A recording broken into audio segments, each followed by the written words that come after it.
എൻ്റെ സിനിമ ഇറങ്ങിക്കഴിഞ്ഞാൽ ഈ പരിപാടി തുടങ്ങിയിട്ട് കുറേ കാലമായി. ഇപ്പോൾ ലാസ്റ്റ് ഇറങ്ങിയത് ഇതിനു മുമ്പ് ഇറങ്ങിയ സിനിമയാണ് പ്രിൻസ് ആൻഡ് ഫാമിലി.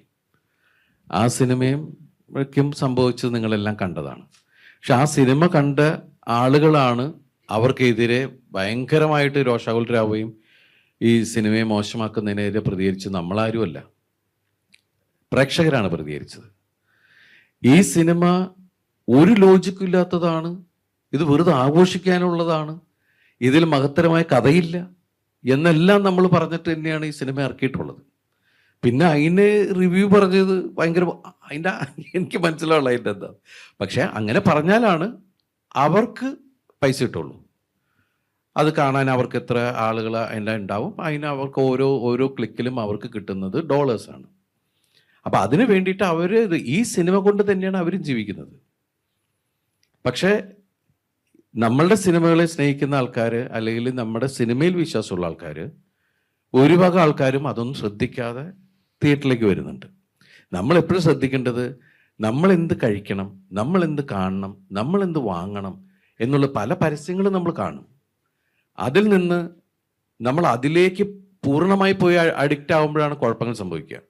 അതെല്ലാം കാണാം, കേൾക്കാം, പക്ഷെ എന്ത് ചെയ്യണം, അല്ലെങ്കിൽ എന്തെടുക്കണം, എന്ത് കാണണം, എന്ത് കളയണം എന്നൊക്കെ തീരുമാനിക്കേണ്ടത് നമ്മൾ തന്നെയായിരിക്കണം. അത് നമ്മുടെ വ്യക്തിത്വത്തെ ബാധിക്കുന്നൊരു കാര്യമാണ്.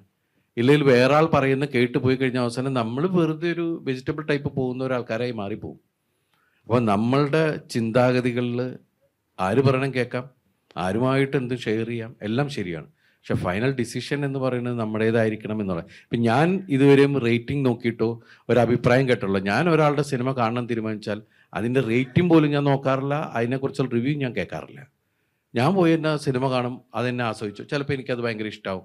ഇപ്പോൾ റിവ്യൂ കേട്ടിട്ട് ഒരുപാട് ആൾക്കാർ പറയുന്നുണ്ട്, അയ്യോ ഞങ്ങൾ ഈ സിനിമ OTT വന്നപ്പോഴാണ് കണ്ടേ, ഞങ്ങൾക്ക് എത്ര മിസ്സായി എന്നറിയോ, തിയേറ്ററിൽ ഞങ്ങൾ ആ റിവ്യൂ വായിച്ചിട്ടാണ് ഞങ്ങൾ പോകാതിരുന്നത്. റിവ്യൂ പറയുന്ന ആൾക്കാർക്ക് അവരുടേതായ ഒരു അജണ്ട ഉണ്ടാവും. അത് എല്ലാ സിനിമകൾക്കും. ഇപ്പം നമ്മൾ പല സിനിമകളും, ഞാൻ അഭിനയിക്കാത്ത തന്നെ പല ആർട്ടിസ്റ്റുകളുടെ, പല ഡയറക്ടേഴ്സിൻ്റെ സിനിമകളെ റിവ്യൂ പറഞ്ഞ് കൊന്നിട്ട് ഇതിൻ്റെ ഒരു സ്ട്രെസ്സും സ്ട്രെയിനും ഇല്ലേ?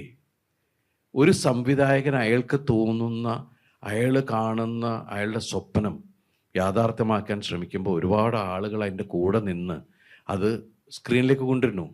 സത്യമാണ്, നമ്മൾ 150 രൂപ കൊടുക്കുമ്പോൾ ആ സിനിമ ഇഷ്ടമായോ ഇല്ലയെന്ന് തീരുമാനിക്കാനുള്ള ഇതൊക്കെ റൈറ്റ്സ് ഒക്കെ ഉണ്ട്. പക്ഷെ അത് അടിച്ചേൽപ്പിക്കുക എന്ന് പറയുമ്പോഴാണ് അതിൻ്റെ ഒരു സങ്കടം ഉണ്ടാവുക.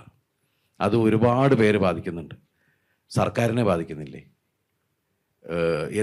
എന്തിനാണ് ഒരു സിനിമാ തിയേറ്ററിലേക്ക് ഒരു സിനിമ നന്നായാൽ ആ സിനിമാ തിയേറ്ററിലേക്ക് ആളുകളെ കണ്ടുവന്ന് ഓട്ടോറിക്ഷക്കാരന് വരെ അതിന് ഗുണം കിട്ടുന്നില്ലേ? തൊട്ടടുത്തുള്ള ചായക്കടയിലെ ആൾക്ക് ഗുണം കിട്ടുന്നില്ലേ? എത്രയോ ആൾക്കാരുടെ ഗുണങ്ങളെയാണ് ഒരു റിവ്യൂവിൻ്റെ പേരിൽ ഒരു സിനിമ പരാജയപ്പെട്ടു പോയിട്ടുണ്ടെങ്കിൽ ആ സിനിമയ്ക്ക് റിവ്യൂ ഭയങ്കര മോശം കേട്ടോ, ആണ് ഞങ്ങൾ പോയില്ല എന്ന് പറയുമ്പോഴെന്താണെന്ന് വെച്ചിട്ടുണ്ടെങ്കിൽ ആ സിനിമയ്ക്ക് കളക്ഷൻ കുറയുന്നു, ആ സിനിമ തിയേറ്ററിൽ നിന്ന് പോകുന്നു. അപ്പോൾ എത്ര സ്ഥലത്തേക്ക് പോകേണ്ട കാര്യങ്ങളെയാണ് ഇല്ലാണ്ടാക്കുന്നത്. അത് നമ്മൾ എന്തിനാ അങ്ങനെ ഇത്ര നെഗറ്റീവായിട്ട് ചെയ്യുന്നത്? അതുപോലെ തന്നെ ദിലീപേട്ട, ഒരു ക്രിറ്റിസിസം മാറി വ്യക്തിഹത്യകളാകുമ്പോഴുള്ള പ്രശ്നം. വ്യക്തിഹത്യയാണല്ലോ നടന്നുകൊണ്ടിരിക്കുന്നത്. ക്രിറ്റിസിസം നമുക്ക് കണ്ടാൽ മനസ്സിലാവും, ഇത് അതല്ലല്ലോ.